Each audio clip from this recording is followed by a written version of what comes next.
আমার দিনটা শুরু হয় একটু অন্যভাবে। সকালটা শুরু করি এক গ্লাস গ্রিন টি দিয়ে। তারপরে আমার সুন্দর ঘর থেকে বেরিয়ে আমি চলে যাই হচ্ছে আমার পছন্দের জায়গা, সেটা হচ্ছে কিচেন।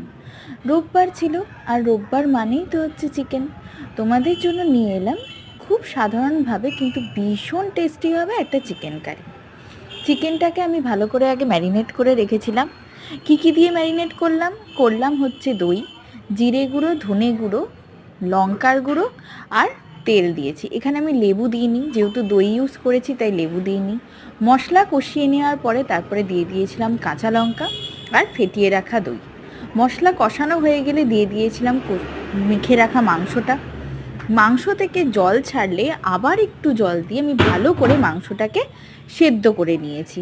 তারপরে দেখতেই পাচ্ছ তোমরা তেল বেরিয়ে গেছে। তারপরে দিয়ে দিলাম টমেটো, জল দিয়ে কষিয়ে নিলেই তৈরি গরমাগরম